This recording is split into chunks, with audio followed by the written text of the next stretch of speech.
Let me see. Okay. I've been a college professor for a very long time. So if I know one thing, it's start class on time and definitely end class on time as well.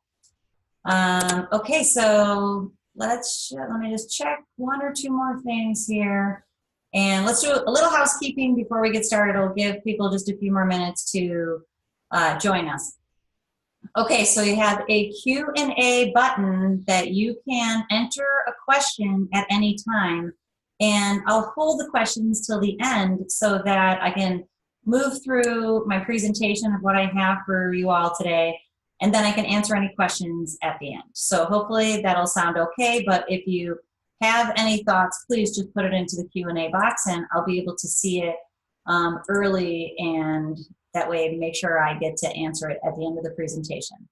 Okay, welcome. We are going to talk about this evening what causes ADHD and anxiety and what to do about it. So if you've ever heard me speak or you've seen anything that I've written, you will know that this is a cause that is very near and dear to my heart because I work with and I've lived with so many people who have a brain with an ADHD pattern and definitely people who have an anxiety brain pattern. So let's get started and let's just get right into it so that I can show you what that brain pattern looks like. Okay, I may have just advanced us lots of slides, hopefully not. Okay, so let's start with what causes ADHD and anxiety. Spoiler alert, it's your brain. So brain functioning is what is at the heart of ADHD and anxiety. And you probably know and may have forgotten that the brain is the supercomputer of your entire body, of your mind and of your physical body. So let me tell you how your brain works. Most people have absolutely no idea how their brain functioning actually works. And that's the first thing that I'm going to teach you tonight. So I've already told you ADHD and anxiety are proven to be brain patterns that underlie them. And we're going to look at two main things when we think about brain patterns. Number one, our brains have areas. I'm going to show you all of them in just a second. Number two, our brains use speeds, and I'm going to show you them as well. Okay, so this first picture is an international system that brain professionals use that is a way that we can communicate about the different areas of the brain, what they're doing, how they're using speed or electricity, and the important aspect of these brain areas is that each area of the brain has a job or skill or ability that it is in charge of. And you can see this is clearly very simplified. This system is called the 10-20 system. And if you want to look it up, you'll find other pictures that are more detailed. And if you look up brain areas on Wikipedia, you'll find a lot more about this system. And it correlates to another system called Brodmann areas. If you look those up on Wikipedia, you'll be down a nice rabbit hole of looking at every area of your brain and what it does and how it's impacted if speed is used differently. But we're going to stick to this for now to keep it simple. So you'll see on this picture that this area right here, which is called F3, is the area of the brain that is responsible for attention. It's also responsible for working memory. The whole frontal lobe is the area of the brain that is in charge of something called executive function. And executive function is planning and organization. It's taking those smaller steps and putting them together to create a larger project. So that's all up here in F3, FZ, F4, FP1, FP2, FPZ, that frontal lobe. You'll also see that over here at F4 in the area surrounding it, that is the area that is responsible for impulse control and judgment. So when people I work with have real strong challenges with controlling their impulses, whether that be impulses to speak many times or impulses to act, and this is also an area that's implicated in addiction. This area is not using speed well when a person has difficulty controlling their impulses. You can also see when you move back, the center of the brain going across the middle is called the sensory motor cortex. It is involved in sensory sensation and motor production. Moving a little bit further back, in the parietal lobe in the very back is true cognitive processing, verbal on the left and mathematical on the right. You'll see that the temporal lobes are for auditory processing. So we work with a lot of people who have auditory processing challenges or misophonia or tinnitus. Those areas are implicated in those challenges, but you get the gist. The gist is brains have areas have jobs, skills, and abilities that they are in charge of. Okay, so remember that as we move on. Let's move on to brains use different speeds. So at the top of this slide, you can see that that is a raw EEG, electroencephalogram. And that is basically the wave that we're able to measure when a QEEG brain map is performed. And what that EEG represents is down below. We're looking at 5 main brain speeds that a brain uses to be able to get into different states throughout the day and across one's life.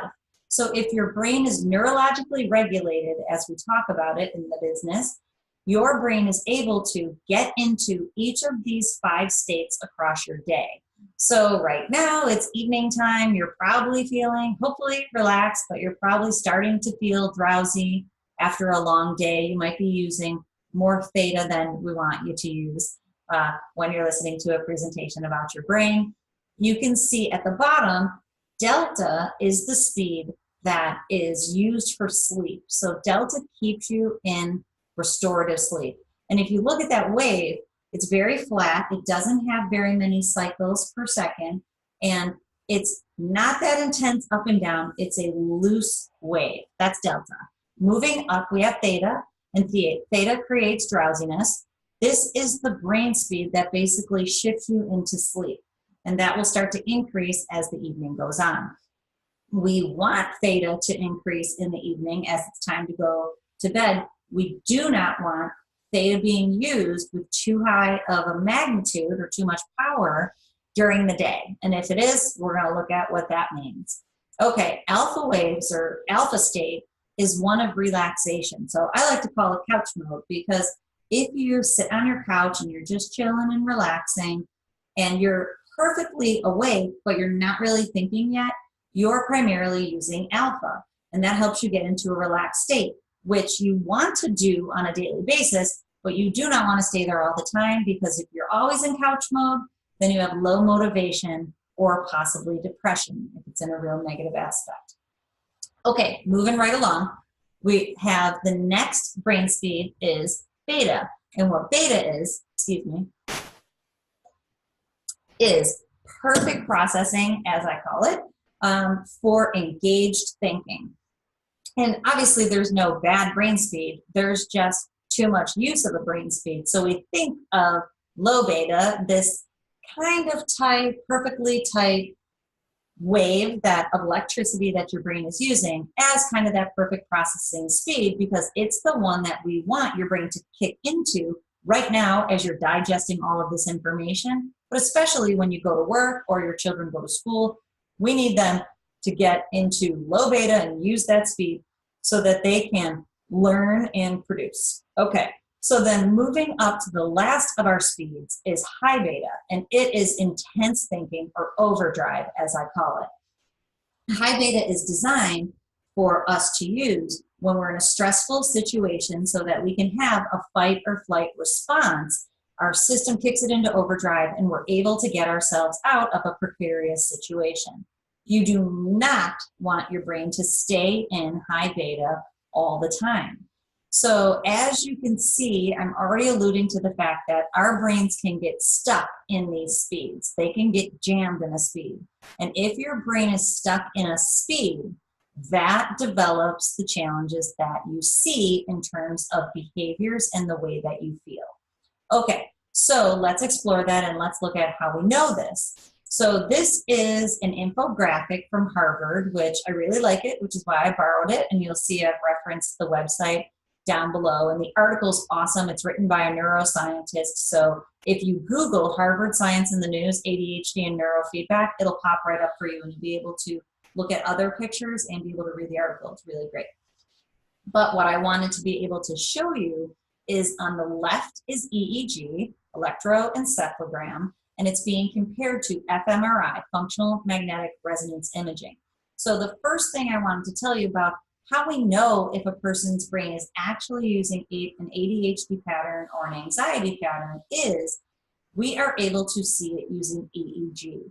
And EEG is comparable to fMRI, but it actually gleans more information. So you can see below on the brain that fMRI shows location of brain activity. So essentially it looks at blood flow and it sees where the blood is flowing in one's brain. The more blood flow, the more activity.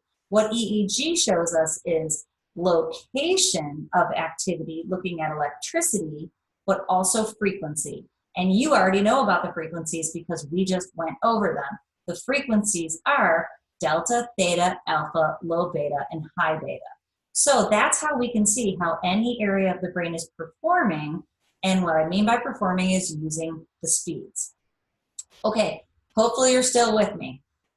Okay, so how does the brain work? This is the raw EEG. And if you look down the left-hand side of this raw EEG, you'll see that there's so many lines because this is the raw data for every area of the brain that we looked at on the 1020 system. What I want you to look at, and you can just eyeball it, is I want you to be able to see that these waves are very uniform. And at the bottom, this is seconds, so it's across 53 seconds. These waves are very uniform in all the sites and across time. When EEG is uniform and it's primarily using that alpha low beta state, you can see that by what the wave looks like, what these waves look like. We know that this is a brain that's neurologically regulated because electricity is being used comparably across all the sites and it's using a very desirable state for arresting EEG. But, first of all, I was going to move on to what it looks like if it's different. Let me tell you how this maps onto what we see in QEEG. So when a person comes into a neurofeedback office, what will happen is a QEEG brain map is performed. And what that brain map shows us is how a person's brain is using speed. If the brain is primarily green, like we see here, and you can see it on the chart below the bar of colors from -3 to 0 to 3, green is the middle zone, to call it the green zone or the zone. If your brain is using all green, it basically means that your brain is able to get into all of those states across the day as you would like to do. If we see different colors, that means that there's different brain patterns that can create different symptoms for people. But this is basically an ideal brain map. It shows that the mind is common focused and the body is common focused, and this leads to optimal performance. Okay, now I was trying to jump ahead to this because I forgot we had that green brain there. You can see in this picture of the waves, and this is the only one we're going to do because I just want you to conceptualize what we're actually looking at, because people ask me all the time, I don't get what a green brain means for me. So this is what I'm showing you. You can see in this example, the different sites of the brain have different looking waves, and some of them are loosening up and getting fatter across time. When waves loosen up and get fatter, that's an indication of the brain slowing down. So if you remember what those waves look like, theta and delta are those looser, fatter waves that are not as tight and intense. And when we see that slowing, that's the biomarker for ADHD. So let's look at what that looks like in terms of an ADHD brain. You can see here we have the different speeds, delta, theta, alpha, and beta. We don't have high beta on this one, but we have the 4 other speeds. You can see how delta and alpha are basically green, but theta is red and yellow. And if you look again at the bar graph at the bottom, you'll see that yellow to orange to red means that theta, that slow speed, is being used 1 to 2 to 3 times too much across these areas of the brain. And so where the red is the areas that are most involved. And where the orange and the yellow are, they're a little bit less involved, but 1 to 2 to 3 levels is very high use of theta. So let me tell you, this is kind of thought of as a quintessential pattern of ADHD, but ADHD can be just located in the frontal lobe. This, many times it is, located across the entire brain. When a brain has too much theta use across all areas, many of the children that we work with will have the ability, I guess I'll call it an ability, but can get a diagnosis of many different challenges. So for example, the sensory motor cortex is involved. This child would have sensory processing challenges. The auditory cortices are involved. They might have auditory comprehension difficulties. As the parietal lobe is involved, cognitive thinking abilities might be declined, which makes learning very, very difficult for a child with a brain that's all red. So we can have just the ADHD pattern of too much theta in the front, but it can really be in any area of the brain, or it can be across the whole brain. At the same time, if you look at beta, beta's blue. So beta, that perfect processing speed, the zone for thinking, is too low. So you can see by this brain map that this is why stimulant medication is prescribed for kids that actually have this true, well, they're assumed to have this true pattern of an ADHD pattern. And it's because if there's too much slow speed and not enough of that perfect fast speed, when a stimulant's introduced into the system, it can balance the system out temporarily while the medication's in the system. But we're going to keep thinking about that in just a second. Now let's move on to an anxiety brain pattern, because many people who have an ADHD pattern also have a comorbid anxiety pattern. And there's a reason that this happens. And I'll tell you in just a second after I show you the pattern. So, and I know it's difficult to read, but again, beta and high beta are on the right-hand side of this brain map. And you can see the other slower speeds are green, but beta fast speed is being used too much, 2 levels. And you can see that high beta is being used too much, 2, 2.5 to 3 levels the magnitude. So what this means is this brain is cranking in overdrive. And the reason the brain cranks into overdrive is because there's so much slowing, there's too much use of theta, which necessitates the brain to kick it into overdrive to offset the slowing. And an analogy that I frequently use is one of a car that if you're driving around town, you want to be able to drive around town at 45 miles per hour. If you are using too much theta, you're driving around town with your brake on. And you can't get very far if your brake is pedal to the metal. So what happens is your brain naturally self-compensates for this too much braking. And what happens is your brain pushes the gas pedal to the metal. And now you're cruising around town with your brake fully pushed down and your gas. So instead of going 45 with the brake on, it's like your brain is going 25, 15, 5 maybe. That's why stimulants work.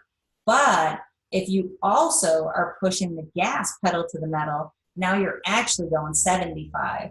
And many times children that we work with and neurofeedback practitioners work with have this anxiety pattern in addition to the ADHD pattern. And if you prescribe a stimulant medication for these kids, it creates tons of anxiety, sleep problems, eating problems, more issues than you had in the first place. So the anxiety pattern, what does it cause? It causes rumination, hypervigilance. It's a system that's always on high alert. You can't function with a system that's on high alert at length. What happens is it downshifts, or it poops out, as I say in the office, and it will downshift into a neutral mode, which is one of low motivation or burnout or depression. Ugly pattern. You don't want to go there. So my goal is to help people avoid staying in this anxiety pattern, and definitely avoid having an anxiety pattern on top of an ADHD pattern, when science proves that both of those patterns can be changed and can stay that way, can stay improved permanently. If you don't believe me, you can email me and I will send you the science. And there's some articles on my website at Leigh Brain and Spine. And on my YouTube channel, I'm always talking about different scientific articles in regard to different conditions. The science is there. So I want to talk with you briefly about neurofeedback and how it works before I give you some tips that you can use today to help improve focus, which is generally the most challenging thing for people with ADHD, and to improve anxiety, which is generally the challenge for most people. Okay, so quickly about neurofeedback. And the reason I need to share it with you is I think it's the coolest thing ever. People ask me all the time if I invented it, which cracks me up because it was around long before I was. But throughout my professional journey, I've been involved in research and studying and using, I say basically every neurotherapy that's out there, and that's probably close to true. And most of them are in a closet in the other room. And the reason is because neurofeedback is so efficient and so effective, and the patient doesn't have to do anything. And that is what makes it work. And that's what makes it work for most people, because a lot of times when people have challenges, either they can't engage in that thing because their brain is so neurologically dysregulated, or they've tried so many things and they're basically spent on trying. So you don't have to try it. The computer systems do it all for you. It's neuroscience and technology, and that's where we're at. We have computers that can regulate your brain for you. So let me tell you how it works. You can see in this picture that the young man is connected to the transmitter, the neurofeedback transmitter, which is on the back table, by sensors on his head. And in this case, there's 4 sensors. And depending upon the practitioner that you visit, and the reason I'm talking like that is we have people from all over the country joining us for this webinar tonight. And I encourage you to go find your neurofeedback expert in town. And they may do things slightly different, but any qualified practitioner is going to practice in a very similar manner. So we use between 1 and 4 sensors in the office, and we place the sensors on the area of the brain that we saw on the QEEG brain map as needing the most attention. And what I mean by attention is we need to neurologically regulate those areas.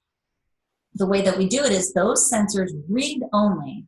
They are reading how the brain is performing and then providing it feedback, which is making it stronger. So you can see on the computer system, there's diagrams of that brain. And on the back screen, he's watching a movie. So when people come in, the movie plays bright and the audio is louder if their brain is in the zone, if it's making more of that perfect processing speed and less of that slow speed and less of that fast speed. That's the zone. So when the brain is in the zone, movie plays bright, audio is loud. If the brain goes out of the zone, the movie goes dim, the audio goes lower, and if you get really far out of the zone, there's a ding. That's a negative feedback that says, whoa, you're so far away from the zone, you need to get back in the zone. That's how we learn. It's called operant conditioning. Any other therapy that you engage in, or actually any other learning process that you engage in, works in the same way. Your brain will naturally work for the reward, and it will try to avoid the costs. And that's what we're using in operant conditioning to teach your brain to rewire itself, start using the new, better brain pattern so that we can hardwire that in. And that's science too. That's called Hebb's law. It's a scientific law that says neurons that fire together wire together. And what we're doing is we're wiring those neurons together every time you use them in the office, so that then when you leave, your brain will hold that pattern longer and longer and longer until it becomes your new operating mode. And the way that it does that is through a feedback loop. And the way that a positive feedback loop works is when you come into your neurofeedback practitioner's office and your brain is being strengthened and rewired, we're creating that new, better brain pattern. Then that new, better brain pattern is going to get you new, better behaviors, and it'll either be behaviors of your mind or your body or both. And when you have new, better behaviors, you will have new outcomes. And what that means is life gets better. So in regard to ADHD and anxiety, if it's for your child goes to school and now is able to focus. They're able to attend to their work longer. Peer relationships go up, they have more friends, teacher phone calls go down, work is being done, grades go up. Inherently, their teacher is happier with them and treats them better and nicer because things are going smoothly in the classroom. You're happy because a lot of the challenges have gone away. So new, better brain pattern creates new, better behaviors, which gets better outcomes, which using Hebb's law feeds back to the brain pattern and hardwires it in. And this is how the brain becomes permanently rewired. So in your neurofeedback practitioner's office, you will find that the goal is to create this positive feedback loop. And once the feedback loop is in place and it's really hardwired in, then you can decrease the frequency of neurofeedback sessions. Your brain will continue to get stronger and work better. Your outcomes will continue to be better. And all of this is measurable. The way that we see it in the QEEG, we're able to see that during every session. So I'm able to make sure that your brain is getting stronger and that it matches up to the outcomes that you're seeing, which is what makes it so awesome. Okay, so let me just check in here real quick and see. Okay, no questions yet. So I'm going to be done talking pretty soon. So if you have any questions so far, please put them into the Q&A box because I would love to answer them. If you don't have any questions just yet, I want to make sure I don't forget to tell you that I have a playlist on my YouTube channel that's called Neurofeedback Q&A. So when anybody asks me a question, I make a video and I post the answer on my YouTube channel in that playlist. So I'm trying to build a library of the most frequently asked questions and answers that are there for you. I promise you all the videos are only about 3 minutes in length. So the answers might be there for you if you come up with a question later. And if not, just email me. Okay, so this sheet, which clearly you cannot see, shows that the American Academy of Pediatrics endorses neurofeedback as a level 1 best support for ADHD. People ask me all the time, why haven't I ever heard of it? Why hasn't my doctor told me about it? It's endorsed through the American Academy of Pediatrics, and it has been since 2013. So there really is a history of efficacy and science. And the reason that the AAP voted and endorsed it as a level 1 best support, level 1's good, obviously, is that the science is there to back it, that it works. At the same time, the American Psychological Association also recommends it as a top level support for anxiety. So it's being recommended by these huge organizations because it actually works. And one of the largest neurofeedback studies, oh, my slides are jammed up, it'll probably end up shifting. One of the largest neurofeedback studies just came out showing that the effects last. And I've been telling people this for a long time, that what happens across the program is people start to feel and perform better through neurofeedback, but then the year after they're done with their program is their best year yet. That's when they feel and perform their best, because we have this flywheel and this loop in place that has created momentum forward and has really created successes. Okay, here we go. Now, I'd like to give you some tips so that you can improve focus and anxiety right away. And these are no-brainers, pun intended, but at the same time, I know that people struggle with these aspects of life, and they really do make a large impact on how you feel and how you perform. The first one is electronic screen syndrome. That's a real thing. There's a doctor who coined that term because she is studying the effects of screen time on children's brains that have ADHD and anxiety. And she's been studying this, and multiple people, as you can imagine, have been studying this for a long time. You need to moderate screen time. So the rule of thumb is that you want to have an equal amount of a break time as you or your child are in front of a screen. And I know it's so difficult because, you know, I've been in front of a screen for most of the day. But I will tell you, I get up from my screen every hour, mostly thankfully to my iWatch, because I got an iWatch and it prompts me to get up, and once an hour I get up and I take time away from the screen. If you can't do that for yourself throughout your day, shift your gaze. At least take your eyes away from the screen for 30 seconds and open your focus and look around the room so that your brain comes down. And let me tell you why. Electronics resonate. The screen in front of you resonates at 60 hertz. So remember that perfectly fast brain speed for focusing? That's 15 hertz. Remember that calm couch mode?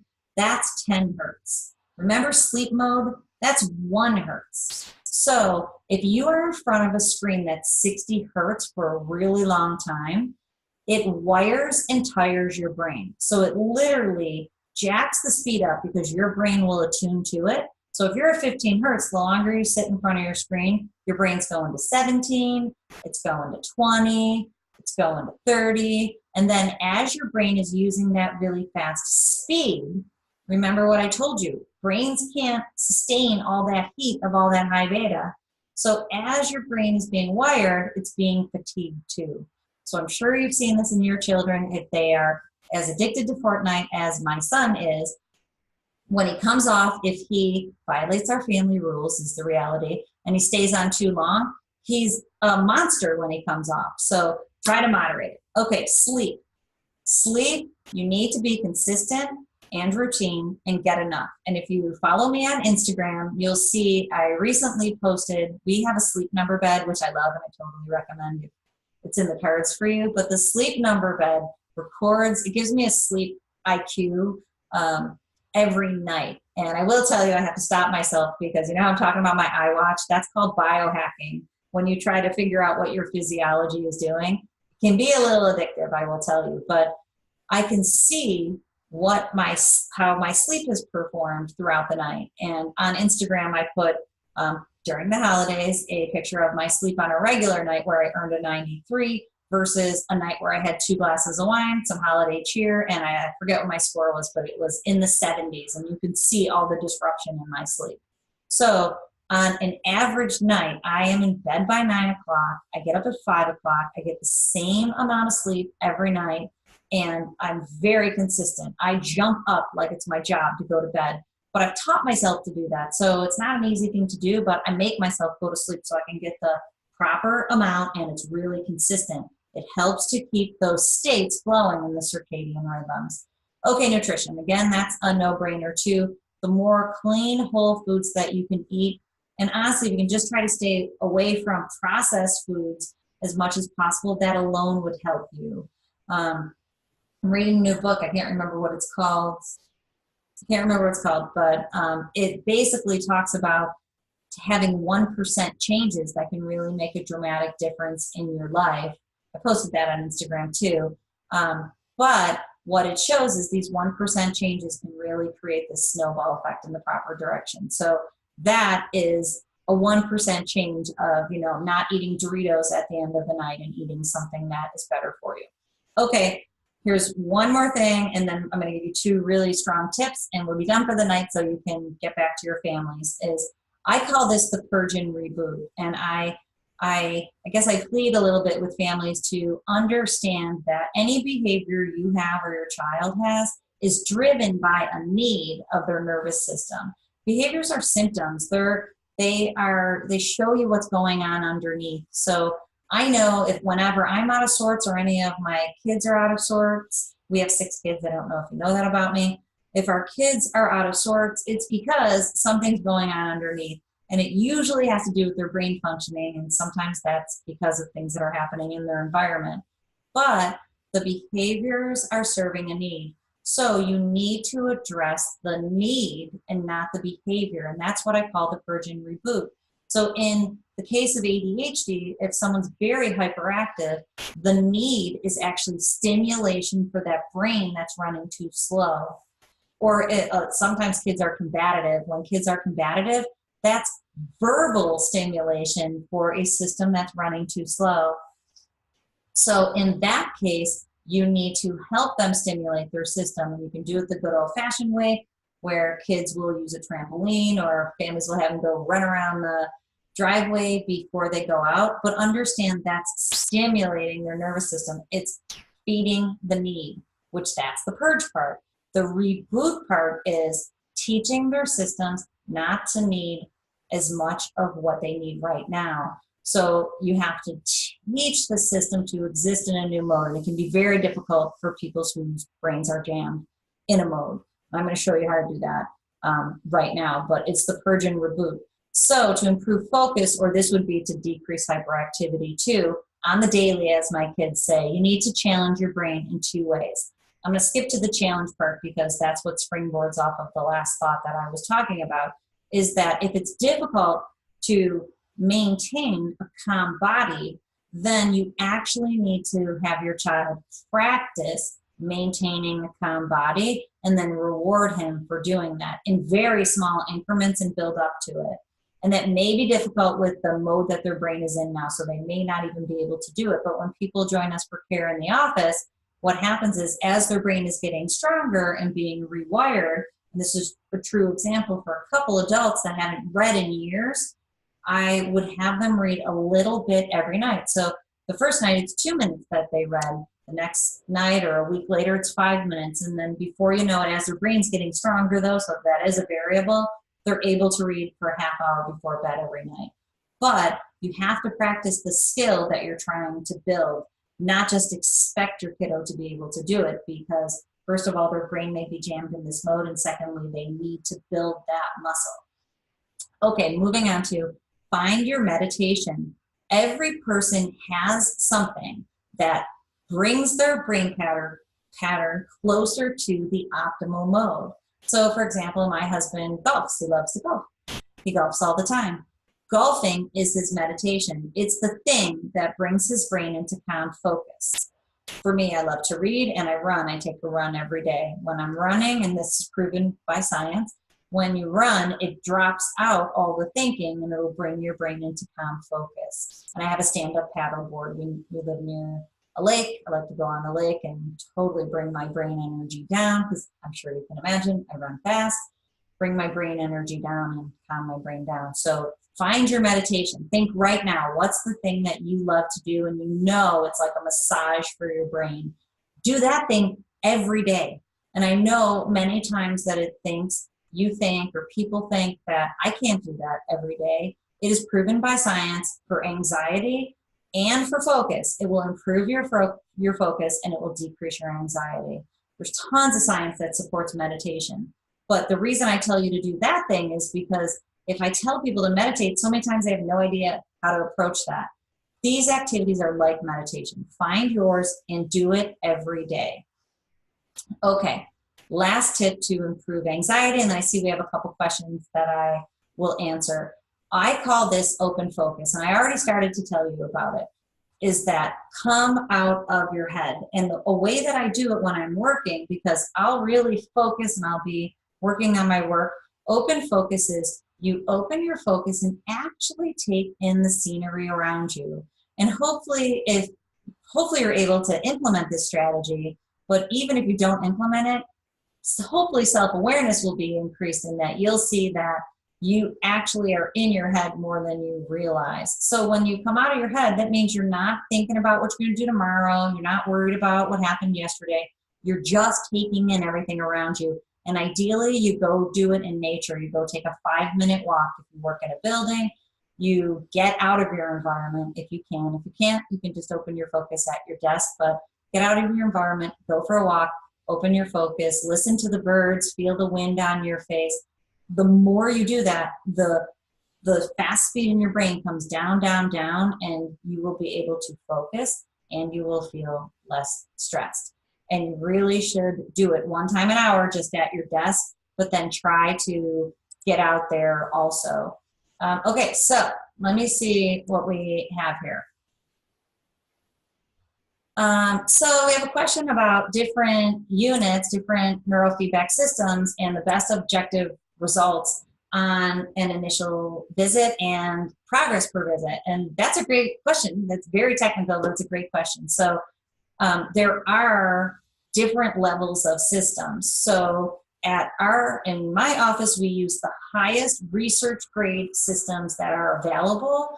And there's systems that are basically comparable to that without getting into too much detail. Those are the systems that we use. And you want to go to a neurofeedback practitioner who has one of those systems. And the list of those systems is pretty long. So I won't tell you to go to this system, that system, or the other system. But what I will tell you that they do, and you need to ask the neurofeedback practitioner, is The map will, obviously, you want to go to someone who does mapping, because if people don't do mapping, then they're just using pre-generated protocols, which there are systems that use just protocols for stress reduction. So neurofeedback has been FDA regulated for stress reduction. So, and those are great if you're just going to have your stress decrease. But if you want individualized care, you need to go to someone that does a QEEG brain map and then has a system that generates a trend graph.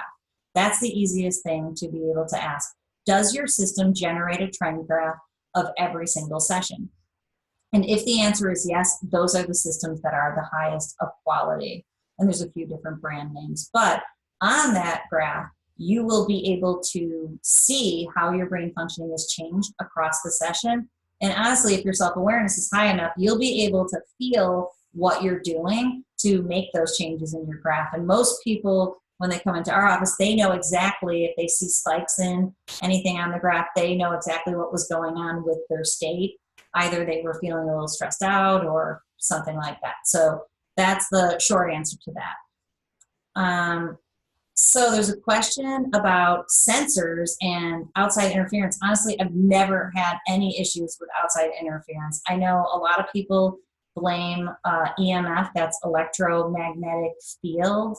That is not something that I have ever had an issue with. And again, it's probably the level of system, I would guess, or perhaps the provider thinks that it's interference from the sensors.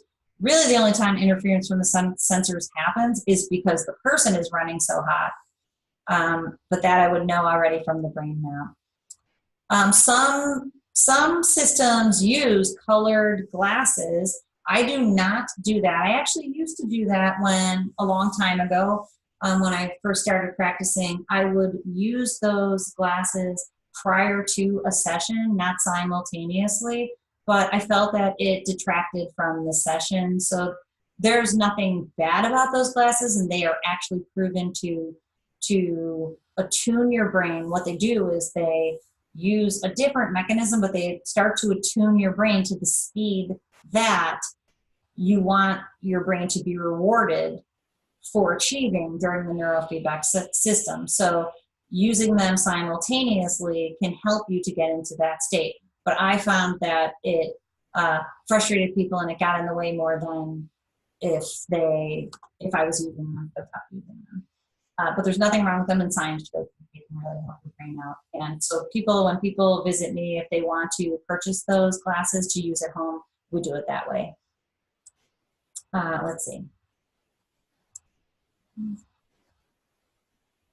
Okay, so this is a great question. So different units will have different things on the screen for you to view while you're doing a session. And the question is one of them better or worse?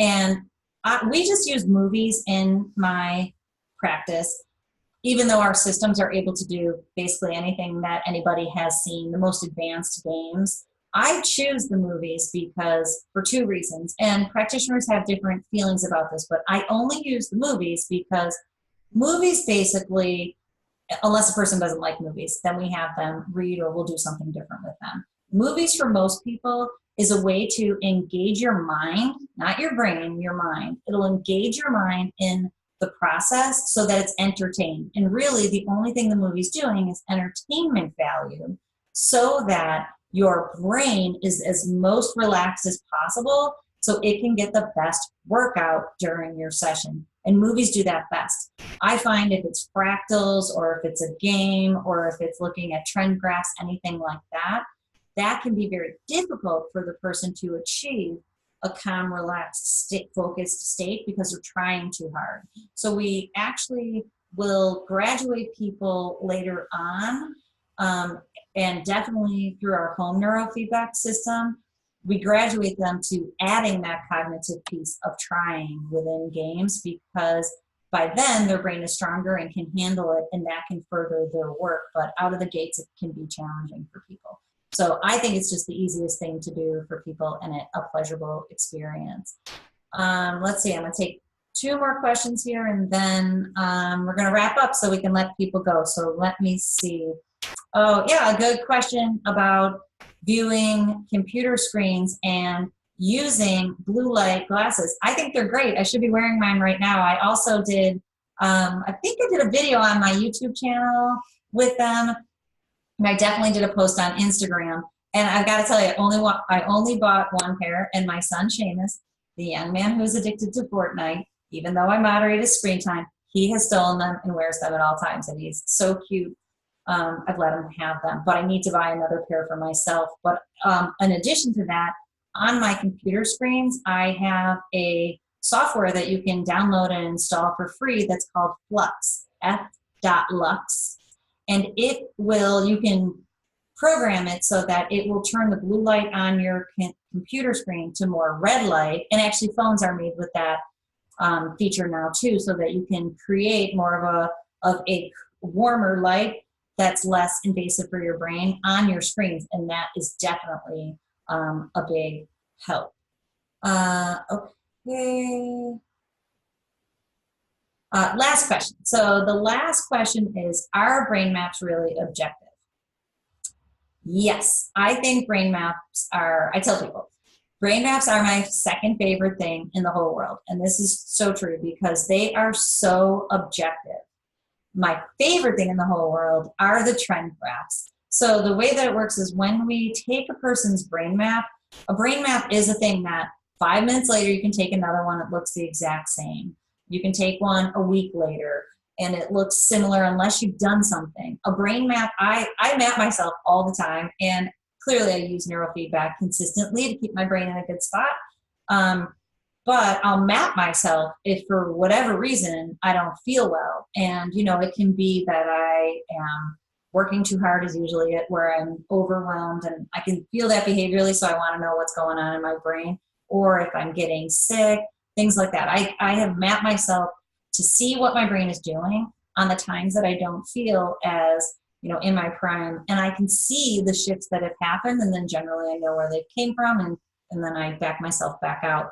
But again, remember, my brain's a very regulated brain, so it has these slight shifts. When we're talking about in a brain map, when people come in to see us, people's brains are usually pretty jammed in a mode. So if you have ADHD and you are acutely aware of the symptoms that you struggle with, and you've had it for a long time, that brain pattern has been there for a long time. So we do resting state EEG, and that shows up very apparently. And then when a person comes in for neurofeedback training, we see the exact same levels that we saw on the map on the first trend graph. So yes, it's objective and it's super measurable. We show that to you. And then across the sessions, we'll show you the changes in those levels on the trend graph, and you can see them. When people come in our office, we let them peek at them every time, but I ask people not to analyze them every time because it's like weight loss. If you weigh yourself every day, you become frustrated. We have check-in points, and at those check-in points, you can see enough of changes that are happening, and by then you're feeling it too. So you can really directly correlate the changes in brain functioning to what is happening in those trend graphs, and that you can see how neurofeedback is responsible for those changes. You can also see the response to training in the trend graph, and so that shows the amount of training that's happened. Okay, so that's it for tonight. Thank you so much for spending your time with me. I know how it goes at the end of the night. Hopefully this information has been helpful to you, and I'd love for you to run that walk to your local neurofeedback practice, because this can really be a game changer for you, and it's proven to have long-lasting effects to improve the quality of your life and the quality of all the people that you care about through you. So if this feels like a good fit, I'd love for you to, to do that. Okay, thank you again for your time, and I'm going to post this video on my YouTube channel so that if you want to come back to it and look at it again, it'll be there for you. Okay, thank you very much, and have a great night.